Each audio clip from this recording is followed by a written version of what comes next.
Patton with you again this afternoon on the last day of Black History Month, and happy this afternoon or this morning to be joined by Julian Wilcoxson, who works in our Children's Services Division. And I got a recommendation from our communications department about Julian and some of the stuff that he does in his free time, and we thought it'd really be a good opportunity to share with you a little bit more about Julian and what he has been working on outside of the work that he does at JFS. And the reason I like to have these kinds of interactions and interviews is because I know we are all extremely busy during the day, and I think it really brings community together to hear more about what our coworkers enjoy doing outside of their work. So really excited to have Julian here today to talk a little bit about that.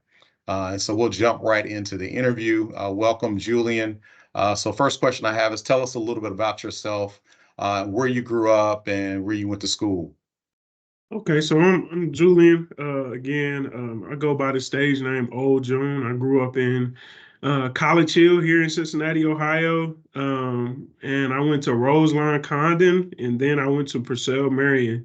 I graduated from the University of Cincinnati as well, so I'm a true Cincinnati kid. Everything has really been here in Cincinnati, so yeah. Okay. So we want to kind of get into this old June. You kind of took one of my questions, so we're gonna jump Mhm. into the question related to old June. But before we do that, take us back to when you realized you love creating music. How young were you when you first started writing songs? And from what I understand, you started writing songs while you were riding the bus. So take us a little bit back and talk a little bit about where you sort of got interested in music and particularly performing and in writing songs, and give us some background on that. Okay. Yeah, I've been in music, involved in music, or love music as long as I can remember. I can remember making my own drum set out of clothes hampers, plastic clothes hampers as a kid, and my mom telling me, "You Right. need to quiet down in there." But I come from a musically inclined family.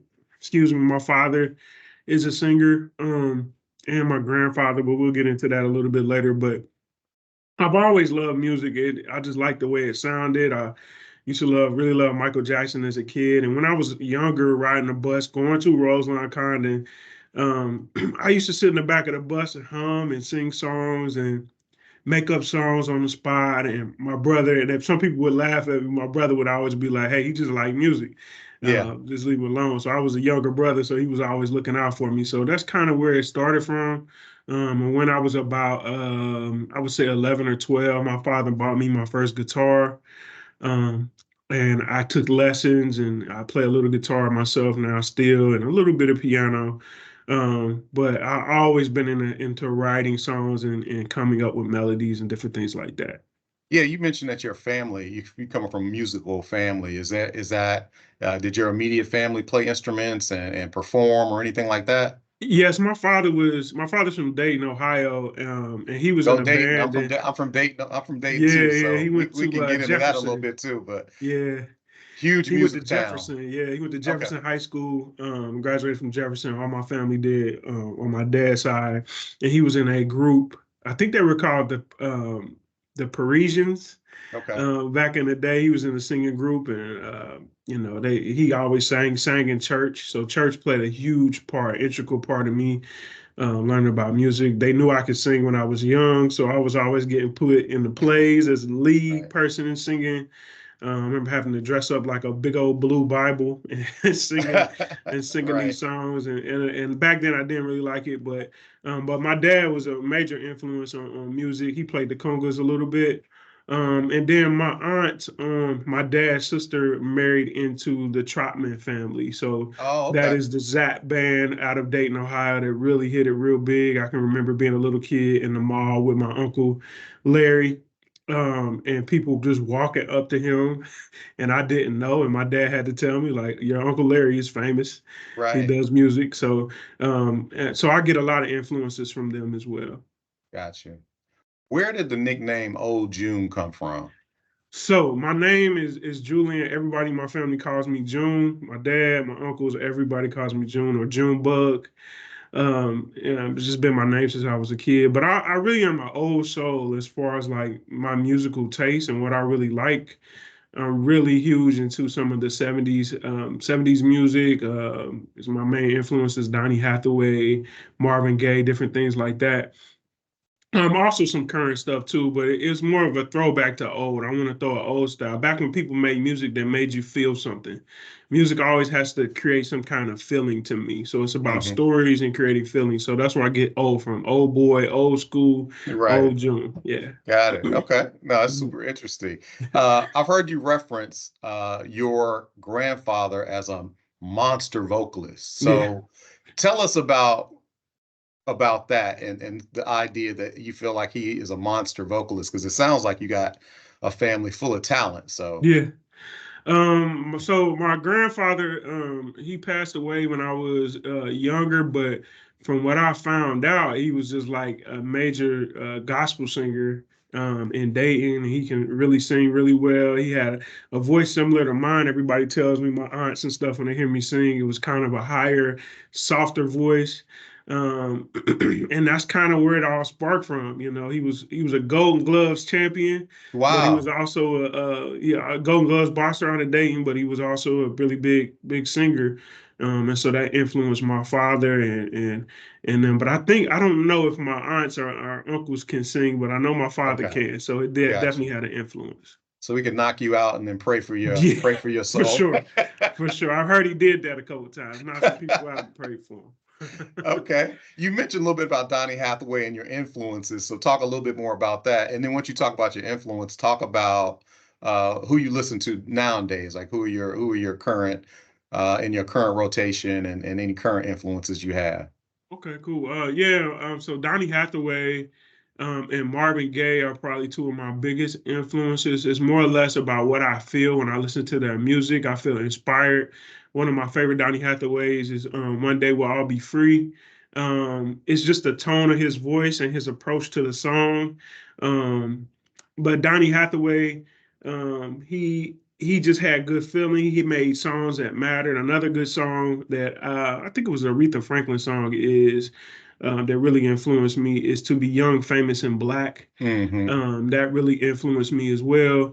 And then Marvin Gaye, just the soul, the coolness of Marvin Gaye. And as far as current people I listen to Lucky Day. Yeah. Big fan of Lucky Day. I know somebody that I've heard you listen to, Yusef Days, Yeah. Yeah. and jazz. I'm really into jazz. I'm into a lot of Kenyon Dixon out of LA.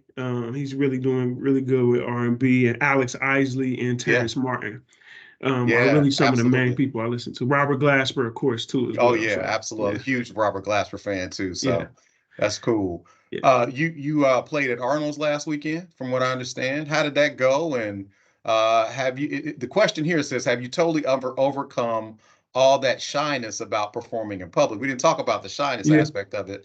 So talk a little bit about Arnold's and how that went, and then maybe dig into the shyness aspect and kind of your journey to move past that. Okay. Yeah, I did play at Arnold's last week. Really close to actually to the agency, so it's right down the street next to Silver Glaze. But I played at Arnold's on the 24th. I had a ball. It was a long set. It was a 3 hour set, so I had to do Wow. 3 hours. So I took a lot of breaks. It's a lot of songs to remember. But I had so much fun. I broke a sweat, of course. It was just a good time. Something that I usually do when I'm at shows, because my real superpower is being able to write songs. Okay. And so what I usually do is ask the audience, give me 3 words, and I'll make up a song on the spot. I just want the band to play. That is Um, incredible. yeah. Wow. So I did Wow, that that's about cool. 3 times just to have fun with it. They really enjoyed Right. it. So That's I cool. had a ball. Hopefully I'll be back. I'll be at a place called Love on Fourth on Okay. March 22nd, from 7 to 9 as well. Okay. What about the shyness piece of it? It doesn't sound like Oh, you're shy so now. You're interacting yeah. with the crowd and going off the top of the dome to make up and write songs. That is a remarkable talent. I have been shy most of my life. Like a lot of I kind of quit singing for a period of time. And then I had the praise and worship leader at my church that I grew up in asked me every week to come and join the praise and worship team for about 6 months. And then I said, okay, kind of a divine intervention, if you say. God told me to go ahead and go up there and sing. So I was still very shy at the beginning about being in front of people. But as of now, I may be shy in certain situations, but when I get on the stage, I'm not shy at all. I don't know why, but I Yeah. look for it. It's invigorating. It's where I feel the most comfortable. I don't know why it's like that, but I love it. And so the shyness has gone away. But also, one thing I learned about shyness is preparation makes Hmm. me feel more comfortable. So when I'm able to prepare and practice, I really am not shy. I'm only really super shy and nervous if I feel like I'm not prepared for something. Gotcha. Okay. Very, very, very interesting. All right. Last question. From what I hear, you recently got a distribution deal. Yeah. You're doing well in streaming numbers. How does that feel uh, for the formerly shy kid to start finding success? So first of all, I just want to say congratulations on getting a distribution deal. I think that's huge. And then it also talks about the fact that your streaming numbers, you feel like you're doing good as it relates to streaming. So talk a little bit about your distribution deal and how that feels. Sure, it's with an up and coming label called Power Blast Worldwide, which is associated with Orchard and Sony Music. And so what they do is they push my music for me. So that's kind of what a distribution deal is. We kind of have a partnership, and when I create the music, they push it to different platforms and DSPs, as they call it. So like Spotify, Hmm. and Apple Music, Tidal, different things like that, and they push it across the country. Um, so being a formerly shy kid and putting this out, when I first released my first song underneath them, I was very nervous just Sure. of the response. But Yeah. the response has blown me away. I think I put my first song out through them in March of last year. And that first song has about 107,000 streams right Wow. now. Congratulations. Thank you. It's called I Tried. I put out three or four more that are doing pretty well as also, but I also have another song coming out called Water on the 21st of March. Okay. This is going to be my first release this year. So what I'm doing right now is just really putting out a lot of singles. And so just to build my audience and build people, let people get to know who Old June is. Hmm. But yeah, as a former shy kid, I still get apprehensive and nervous about putting songs out. But one crazy thing at Arnold's is I was singing one of my original songs and I seen people singing the song. And so Wow. that kind of blew me away a little bit. But my wife just tells me, you got to accept how dope you are, and it's okay. You don't have to be Right. arrogant about it, Right. Right. Just which I'm own not it. an arrogant person, but just Right. accepting that you have a skill and people Yeah. like it. So I'm That's excited. incredible. Yeah. Well, Julian, I really appreciate your time. Before I get off, though, I do have a question that came up because you talk about writing and singing. Do you envision yourself, or are you currently writing music for other artists, or is that somewhere down the road, or how does that fit into what your plan is? I have wrote music for other artists, some local artists. Um, it's something that I really want to do going forward. I really Okay. want to try to expand that piece. Right now, I'm trying to work on. I almost had a placement on an HBO show, which would have been great, but it went in a different direction. So what I'm saying when I say that is I'm just shooting and trying to get different placements. The thing is, you got to throw a lot of stuff out there and get it to stick. I got you. So you may be hearing some of my music and some of the songs I've written for other people coming up in some music in some movies coming up because Okay. I am working on some placements for some movies. So to answer your question, yes, I Okay. really love writing. It's something you can do and you don't have to go out on the road and the stresses of all that. You could just write the song, present it to the artist, they can re-record it, and you can kind of be done with it. Right. Um, but yeah, I really want to do that going forward too. Well, we wish you the best. I wish you the best. Again, I appreciate your time this morning to share your passion, your talent with the JFS community and the folks that do the work every day. So this is an incredible interview. I hope that it helps you make some other connections to advance the work that you do and that you're passionate about. And then finally, I just want to say thank you for the work you do every day at JFS for the children and families that we serve. And I really appreciate that and thank you for that work and appreciate your time with doing this interview today. So thank you very much. Thank you very much. I'm proud to be working here at JFS and doing the work that we're doing. And I love the community and people we have here. So, I appreciate the support and the platform to be able to share my talent. So thank you. No problem. Thank you, Julian. We'll talk to you soon. All right. Take care. All right. Bye.